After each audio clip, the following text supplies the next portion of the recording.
Hello everyone, it's Duckferen07. Today we are playing Naya Convoke. So a lot of you are familiar with the Convoke shells so far, and this is the mix-up between the ancient Imperiosaur type of the decks and the newly popular Boros Convoke. In this Naya Convoke deck, we are trying to still, our main plan is like a gem Ancient Imperiosaur on turn 2, but also we have a backup plan of running Reckless Bushwhacker, but just having 8 payoffs for this many enablers, token creators, small creatures, I think I need some more fuel to make this deck a bit more grindier, bit more consistent at finding pieces we need to end this game. So in the if you see the previous version of my Ancient Imperiosaur deck on my YouTube channel, you can see there that I used Trasta in the Gruul shell as additional threat to the Reckless Bushwhacker and Imperiosaur. But I decided this time go for the Night Tyrant. Night Tyrant is a 4/4 creature that can be played for 1, 2, or 0 mana in this deck, and it's helping you dig for the Reckless Bushwhacker, and then you often expect to have a lot of these 1/1, 2/2 creatures on the field, and the Reckless Bushwhacker really can be good in the late game. So instead of just going for the 8 Bushwhacker effects like in the last list, I decided to go for the Night Tyrant of Eos just as additional big creature, a cascade payoff that can be used to find another Knight Errant of Eos or Bushwhacker, or just more 2/2s to help you cast Ancient Imperiosaur, whatever. And that is it. So playing some Gleeful Demolitions. Gleeful Demolitions are very good in the meta game, being able to target opponent's artifacts, so it's very useful against Hammer Time, against Amulet Titan, stuff like that. Treban Inspector as a 1-drop that one of our few 8 1-drops in this deck that help us cast Night Errant of Eos for 0 mana. Because it's white creature on the sideboard, we have some more white creatures, some Cascade Hate in Giant Magistrate. Forge Tender is Red Hate or Fury Hate, Graveyard Hate, Artifact Enchantment Hate, Pitting Needle, mostly for Yawgmoth, but it can be useful in a lot of other situations against Planeswalkers, whatever. Okay, so Magus of the Moon. For the multicolored decks, of course, and this is it, just 16 lands. It has proven to be enough with the Mishra's Bubble, with a really low curve. Or we will need a 2 mana for this deck to operate, and that's it. So we're going to go through the league and see how this deck performed. Okay, so this was match 1.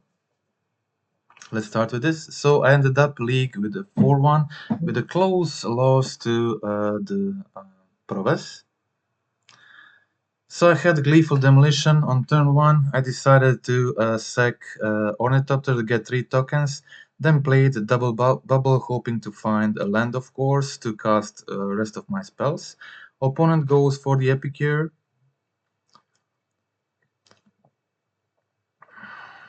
And I did find the land, so I go in this situation for the Herbalist and cast my double Emissary. I can cast a Night Tyrant on the immediately, but it is fine. I have it for the next turn. Night Tyrant in this situation is helping me dig for a Reckless Bushwhacker. I really need a Bushwhacker to finish this game. Okay, so I find the Treban Inspector here, so I use my Night Tyrant for a 5 mana. I find immediately Memnite plus another Night Tyrant, and I decide to convoke immediately. And have if I find a Bushwhacker, I can have a really good attack. And I did find a Bushwhacker actually, but I missed finding a second creature, unfortunately, which means I need to top deck something to be able. I need like a Burning Tree Emissary or Memnites to be able to do the Bushwhacker thing. But anyway, They had a Thoughtseize anyway, so it wasn't really important. I just play my Chatterstorm. They survive on 6 life. It's their turn, so they have to have Goryo's into a miracle to do something they didn't, and that was the win. Okay, so let's check out the game 2 of this first match.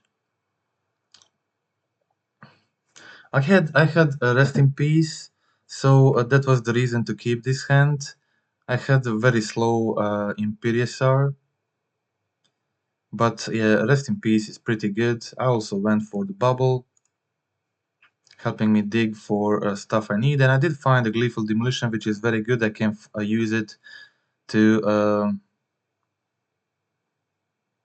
kill their stuff. I decided definitely I want to resolve the Rest in Peace first, and then I have Pitting Needle, Gleeful Demolition on their turn.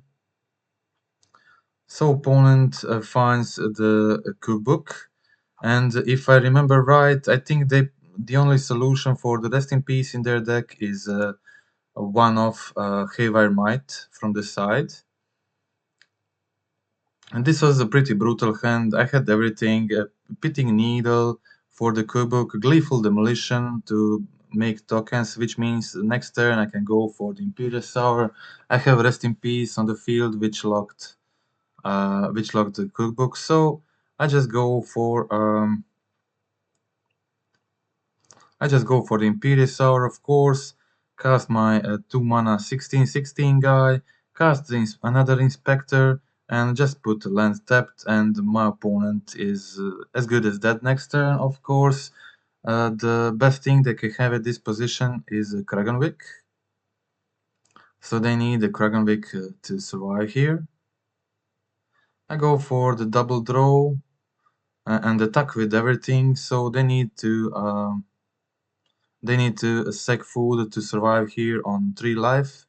And I play Memnite, and again they need like a Kragenwick and discard like a Miracle to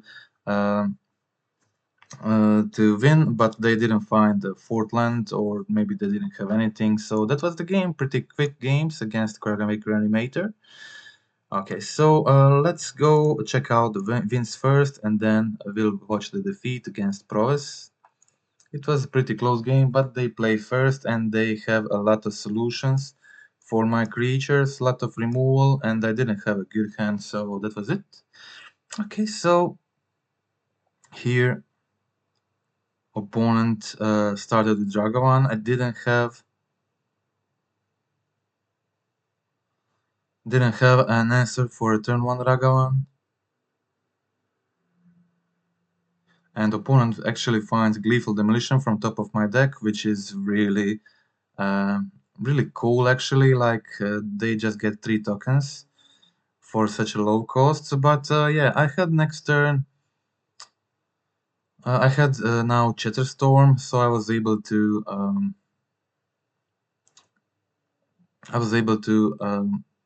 block Ragavan at least. They still can attack with the tokens and everything. So they went for the Spell Snare. I to get rid of one of my Chatterstorms, and I decided in this situation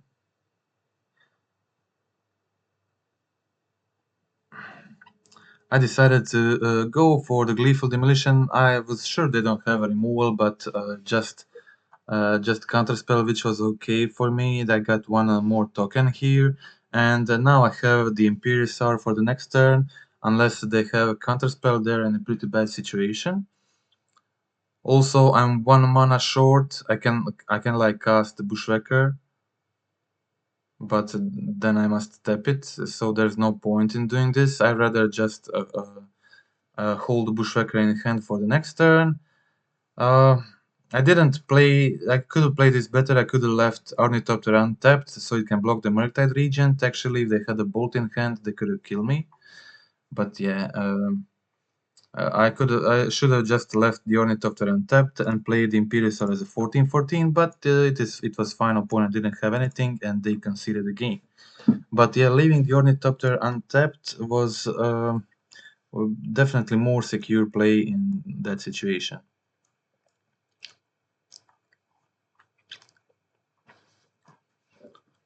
I have a turn 1 Treben Inspector. If I can find like Memmonite or Ornithopter, Mishra's Bubble, um, anything like that, I can make Chatterstorm a bit better for the turn 2, or I can just hold it for the later turns. So I did find a bubble, but I didn't think I was in a hurry for doing anything right now, so I decided just to hold for my spells and try to make a bigger Chatterstorm, more squirrels so I can cast the Imperious Hour. So I go for the draw, and now I top deck another Chatterstorm, and that's when I decide just to go for the double Chatterstorm on my next turn and just not do anything.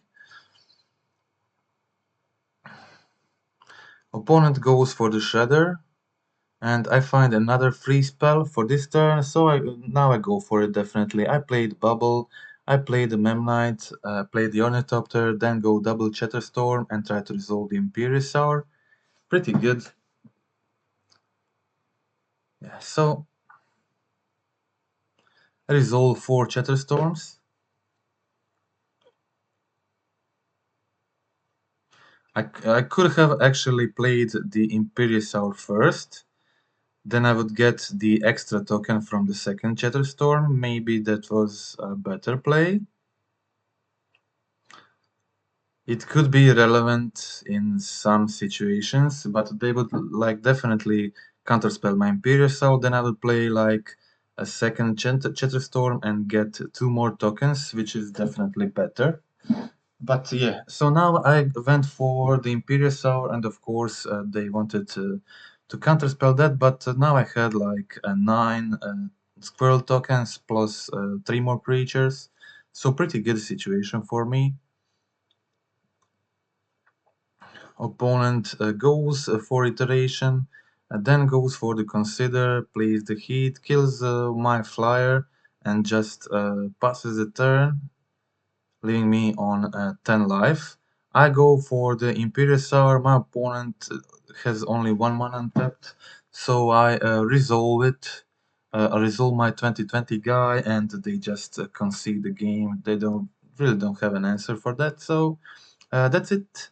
Okay, so let's see the next game. Match 3. Okay, so in the match 3, playing first again, I have a very good turn 2 with the Chatterstorm, making 4 tokens for now. Then hopefully turn after I can go for Bushwhacker on turn 3. That is pretty good.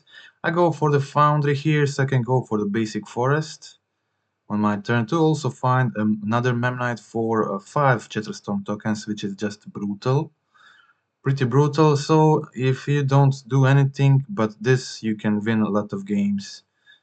So I cracked the bubble before playing the last Memnite. If I didn't have another Memnite on top, I would leave this one, so I can go for the Bushwhacker next turn. But I looked at the top, I find another Memnite on top, so I played all of my spells that turn.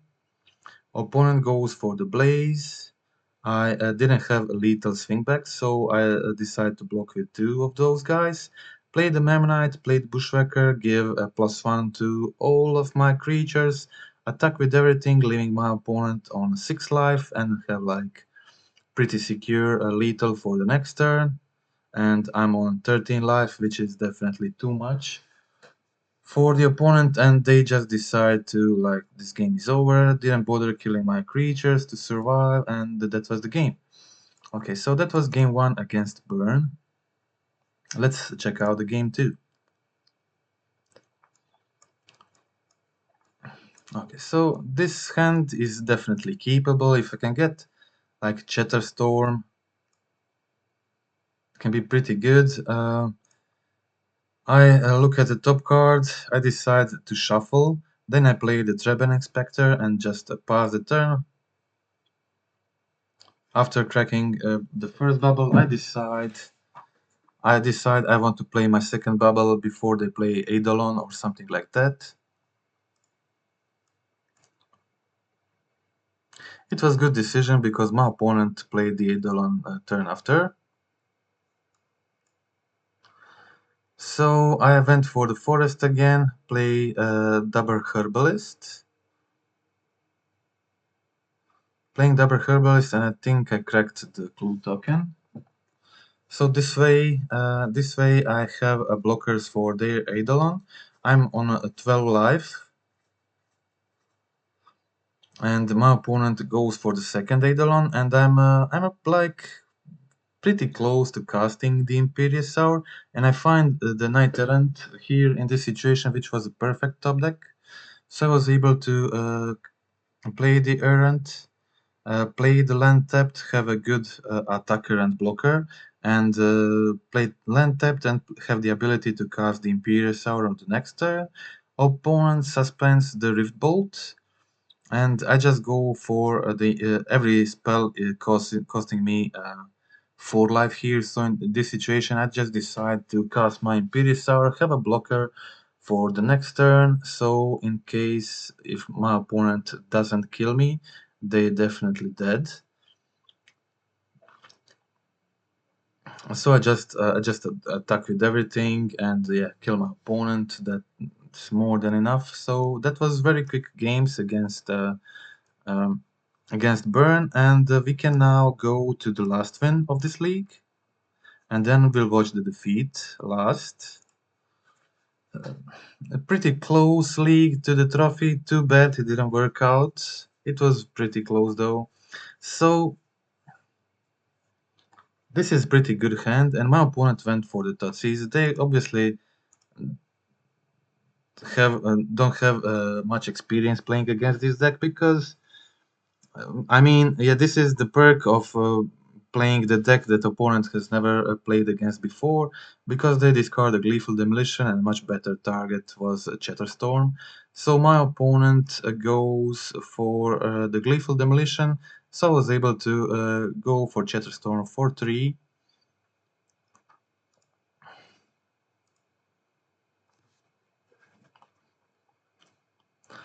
They discard my second Chatterstorm, go for the Tussies, Terminate, and then sack the Doughty to play their Chatterstorm, which is pretty much fine by me. I don't care about this.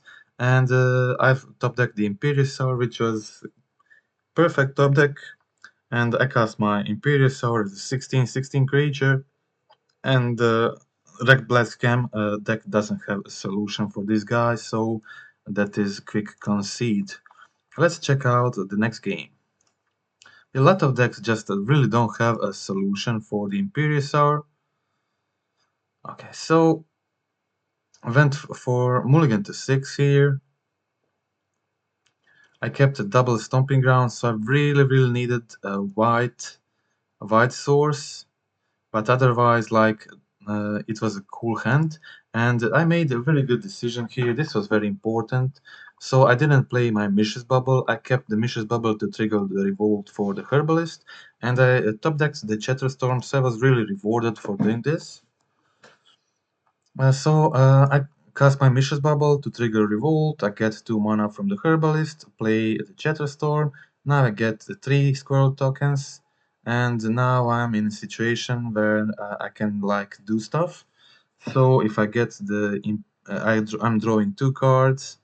If I get the land, I can play Knight Errant. I'm also close to casting Imperious Hour, but my opponent had the explosives. So I continue attacking my opponent with the Emissary Bushwhacker. They play the Grief, discard my Gleeful Demolition. My hand is packed with white spells, but no white land so far. Still looking for it. So I just continue attacking opponent. They kill one of my guys, and so it becomes a very interesting race. And in this situation, I just played the Reckless Bushwhacker for its real cost, 3 mana, and just attack with haste. My opponent stayed back, which means they like don't have any good attacks here. So I decided to not trade my creatures, but go for the Knight Errant. Try to find something. I did find the Memnite and Herbalist. This is pretty cool. So next turn I can go Herbalist into another Knight Terrant, which is definitely hard for my opponent to deal with. Opponent tries to find solution for the Knight Terrant and they don't find it, so that was the game. Okay, that was all the wins from the league, so we can now go check out the defeat against Proves.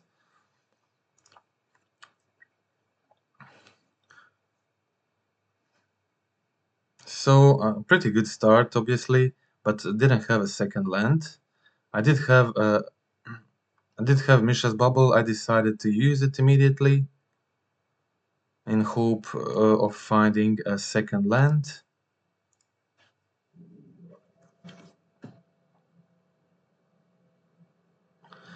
I did find a second land, but my second top deck wasn't very good.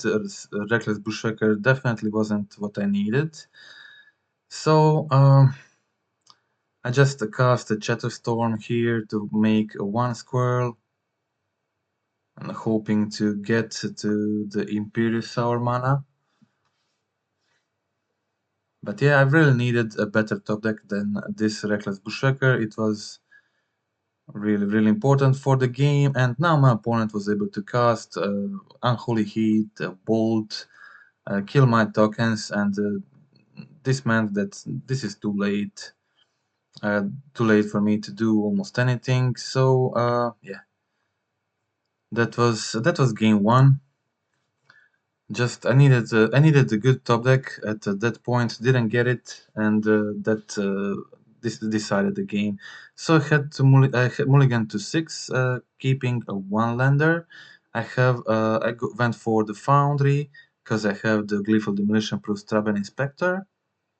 I play my Memnite, and the turn 2 I can go for the Inspector or Demolition again. If I get the land, it can be pretty good. So I suspected my opponent keeping his Spell Pierce, so I just went attack for 2, played my second Traben, a sec Mishra to try to get that second land.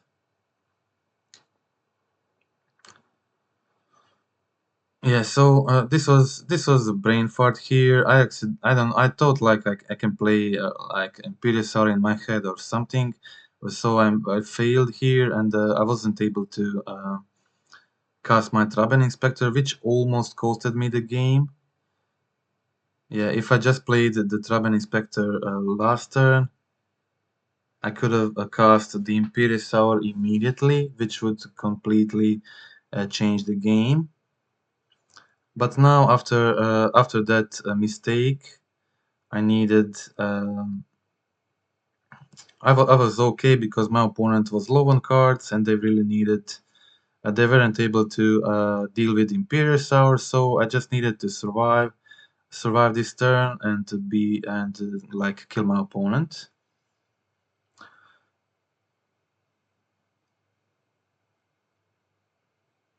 So it was a close game in the end because of my mistake. I take 3 damage. I take 3 damage, attack with everything, leave the Ornithopter back so I can block the Dragon Ray Channeler. Opponent used the Mutagenic Growth.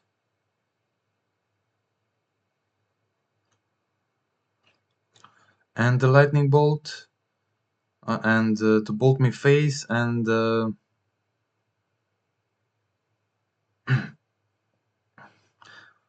so now I was on 4 life, so if my opponent had a removal for the Ornithopter plus additional damage, I was dead, as I said, because of my mistake, but they had a dart to kill the Ornithopter, and they needed 1 more damage, didn't have it, so that was the game too.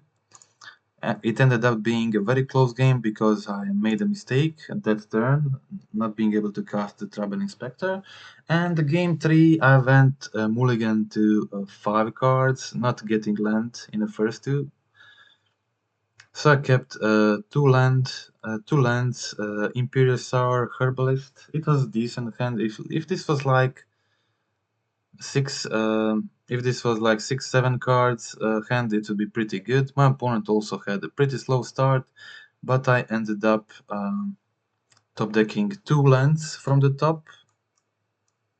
I decided to start playing creatures so I don't trigger the Shredder. But yeah, 2 lands from the top, mulligan to 5. This was game over. I needed like maybe Gleeful Demolition in this situation to maybe get back into the game or get closer to casting Imperious Hour. Didn't get it, just an Ornithopter here, so that was it. My opponent had another 2 removals in hand, and I wasn't close to casting the Imperious Hour, so that was the game. Okay, so bad mulligan to 5.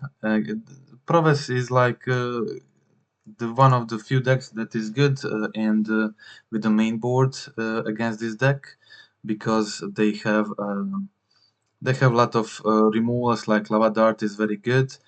Fury decks are also definitely good against this deck. They can kill your early Chatterstorm tokens, Gleeful Demolition. But other than Fury decks, this deck does well against rest of the metagame. And I'm really surprised how well it actually did in the few leagues I played. And I think the Naya Convoke is also a very good option. I also have another Imperious Hour build on my channel, and there are other Imperious Hour builds circling around, but I think this one is like most fun I played so far of the all the Imperious Hour builds, because yeah, obviously Knight Tyrant is very fun card to play in a deck, and it's really good here because it's helping you find the Reckless Bushwhacker, which is really good with the rest of your deck. And yeah, like Traben Inspectors are pretty decent turn 1. With the addition of Gleeful Demolition, I have 8 of these spells that I can play on 1.